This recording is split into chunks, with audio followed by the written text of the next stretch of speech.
আসসালামু আলাইকুম, কেমন আছেন সবাই? আশা করি আল্লাহর রহমতে ভালো আছেন, সুস্থ আছেন। দেখতে দেখতে এই রমজান মাসটি চলে যাচ্ছে। পবিত্র রমজান মাসের উসিলা আল্লাহ তাআলা আমাদেরকে সঠিক বুঝ দান করার তৌফিক দান করুন এবং সেই সাথে আমাদের সকল গুনাহ আল্লাহ তাআলা যেন মাফ করে দেন, সেই আশাই রাখি। আমার ছেলে মেয়ে একটু অসুস্থ, তাই চলে গেলাম ডাক্তারের কাছে।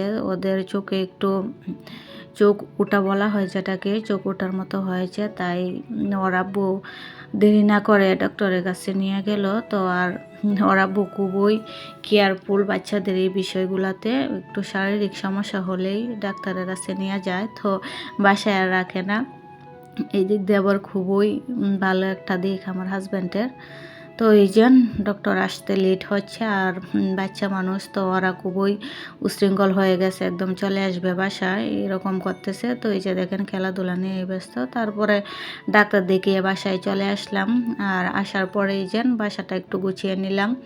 তো পরিষ্কার পরিচ্ছন্ন করতে হবে, তো কাপড় চোপড় ছিল কিছু, এগুলো পরিষ্কার করে নিলাম। আমার পুঁথির জিনিসগুলো, ফুল টুল যা ছিল ঘরে, তো সব কিছুই ধৌত করে নিলাম। আর এই যে এই গাছটা খুবই ময়লা হয়েছে, আর এটা একটু ভেঙেও গিয়েছিল, তো এটা ভাবতেছি যে এটা বাহিরেই রেখে দিব। তো ফেলে দেওয়ার চিন্তা ভাবনা আছে, বা কাউকে ফেলে দিয়ে দিব এরকম আশা নিয়ে এটা বাহিরে রাখা হয়েছিল। তো তারপরে আমার বাসার খালা বলতেছে যে না খালা আমাকেই দিয়ে দেন, যেন খালাকেই দিয়ে দেওয়া হয়েছে। তারপরে তো খালা এসে বিকালে বলছে যে নিয়ে যাবে। আবার আমাদের বাসার উপরে কাজ করে, ওই কাজ শেষ হইলে নিয়ে যাবে। এই যে আমরা আছি দোতলায়, তো তিনতলায় খালা কাজ করে, তো বললো যে আচ্ছা ওই কাজ শেষ করে নিয়ে যাবে এই। আর তারপরে যান বিকালবেলা ইফতারি রেডি করতেছি। তো আজকে আমরা বেগুনি না করে পেঁপে দিয়ে করব। পেঁপে খেতেও কিন্তু খুবই টেস্ট। এই যে দেখেন আমি পেঁপেনি ভেজে নিলাম। তো একদম মন্দ লাগে না পেঁপেনি, আপনারাও ইচ্ছা করলে ট্রাই করে দেখতে পারেন। তো রেগুলার বুট বড়া এগুলা তো প্রত্যেকের বাসায়ই হয়। রমজান মাসের এটা খুবই একটা আকর্ষণীয় খাবার আমাদের দেশের জন্য। বুট বড়া থাকবেই, হাজার রকমের ইফতারির আয়োজন থাকা সত্ত্বেও। আর এই যে তারপরে পাশের আন্টি, তো ওই আন্টি এই যে ইফতারি দিয়ে পাঠিয়েছে, তো ফালুদা আর এই যে ইফতারির প্লেট। আন্টিকে অসংখ্য ধন্যবাদ। আর এই তো আমার ভিডিওগুলো যদি আপনাদের ভালো লেগে থাকে তাহলে প্লিজ আমাকে সাবস্ক্রাইব করে আমার চ্যানেলের পাশেই থাকবেন। আর আপনারা আমার ভিডিও কীরকম হয় অবশ্যই কমেন্টস করে জানাবেন। তারপরে এই যে সন্ধ্যার আগে আগে একটু এই মহব্বতের শরবত করে নিলাম, আর তরমুজ মিল্ক ওইটা দিয়ে কিন্তু অসম্ভব মজা হয়, খুবই টেস্টি হয় মহব্বতের শরবত। এই যে তারপরে বরফ কুচিও আমি বের করে রেখেছি। তো বরফ কুচি আরও পরে মিক্সড করব, না হয় আবার বরফ কুচিগুলো একদম মিক্সড হয়ে যাবে, সেই জন্য। আর বিশেষ করে আপনারা তরমুজটা একটু কুচি কুচি করে কাটার এই চেষ্টা করবেন। আর আমি ভুলবশত একটু বড় বড় করে কেটে নিয়েছিলাম, এগুলো আরও ছোটো করার প্রয়োজন ছিল। তারপরও একদম খারাপ হয় নাই, খুবই টেস্টি হয়েছিল। আর এদিক দিয়ে আমি একটু পায়েসও করে নিয়েছি। আমার কেন জানি মন চাইছিল পায়েস খেতে, সেমাই খেতে, তো সেমাইও রান্না করলাম দেখলেন। আর এই যে এদিক দিয়ে পায়েসও করে নিলাম একটু। আর এই যে ঈদের জন্য আপনাদের ভাইয়া ড্যান কেকের এই যে লাচ্চা সেমাই নিয়ে আসছে, তো ওইটা খুবই টেস্টি। এই যে এই লাচ্চা সেমাইটা খুবই টেস্টি, উপরে কাঠু বাদাম, কাজু বাদাম, বাদাম দিয়ে এটা তৈরি করলে খুবই সুস্বাদু হয়। আর ঈদের দিন মোটামুটি আমরা এই সেমাইটাই খাবো, আর এটাই আমরা খাই, খুবই ভালো লাগে। আপনাদের ভাইয়ার খুবই পছন্দের একটা সেমাই, আর এটা প্রাইসও 200 টাকার উপরে ছিল একটা প্যাকেটই। আর তারপরে যে আমাদের ভাইয়ার বাসায় চলে যাব ইফতারের দাওয়াতে, যে সবাই রেডি হয়ে নিয়েছি। আর প্রচণ্ড গরম লাগতেছিল, তো তারপরে যে আমরা চলে গেলাম।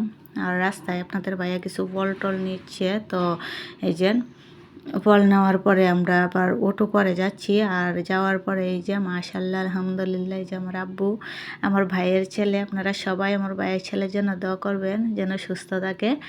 এই যে সবাই ক্লান্ত গরমে, আমার ছেলেও অতিষ্ঠ হয়ে গেছে গরমে, তো রেস্ট নিচ্ছে।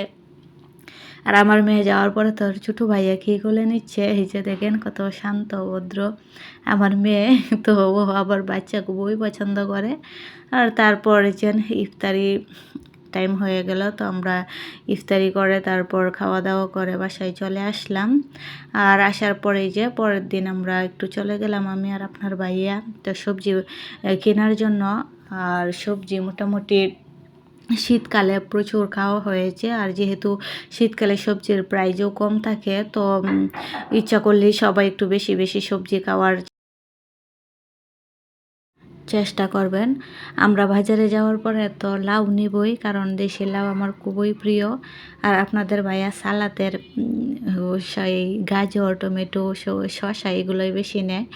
আর এই যে তারপরে বিশেষ করে আমরা শাক নিব কয়েক পদের। আর আমি কি করি, কয়েক রকমের শাক একদিনই নিয়ে একটু সময় নিয়ে কাটা বাছা করে তারপরে ফ্রিজে রেখে দিই। তো 1-2 দিন পর পর ডিপে রেখে দিই, তো 1-2 দিন পর পর ভেজে খাই, খুবই ভালো লাগে, একদম নষ্ট হয় না। আর তারপরে এই যে আমরা চলে যাব আজকে মার্কেটে, কিছু কেনাকাটা আছে ঈদের। তারপর এই যে আর আমরা যাব নিউ মার্কেট। তো আমাদের বাসা থেকে সিএনজি করে যেতে হয় মোটামুটি অনেকটা দূরেই।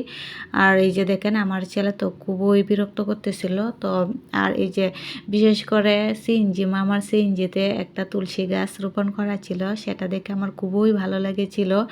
কারণ প্রকৃতিপ্রেমী, গাছপ্রেমী, দেশপ্রেমী কয়জনই বা থাকে। এরকমভাবে গাড়ির মধ্যে গাছ রাখা, এটাও তো একটা গাছের প্রতি ভালোবাসা থেকেই করেছে উনি। তো বিষয়টা আমার খুবই ভালো লেগেছে। আর এই যে দেখেন আমরা হাতিরঝিলের লেক দিয়ে যাচ্ছি, তো এদিক দিয়ে প্রকৃতির আর আবহাওয়াটা এত সুইটেনেবল ছিল, তো খুবই ভালো লেগেছিল। একদম শান্তশিষ্ট আর ঠান্ডা ঠান্ডা ভাব ছিল, একদম পানির উপর দিয়ে আমরা যাচ্ছি, তো ভালোই লেগেছিল।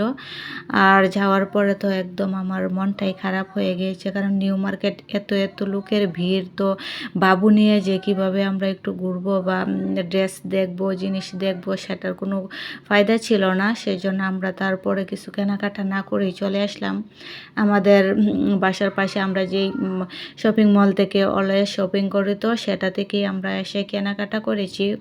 সব কিছু আমরা সেই শপিং মল থেকেই নিয়েছি, শুধু শুধু আমাদের সিএনজি ভাড়াগুলো গেল নিউ মার্কেট যাওয়ার পরে। আর এই যে দেখেন আমাদের ফাইনালি শপিং কিছু হয়ে গিয়েছে। তো আপনাদের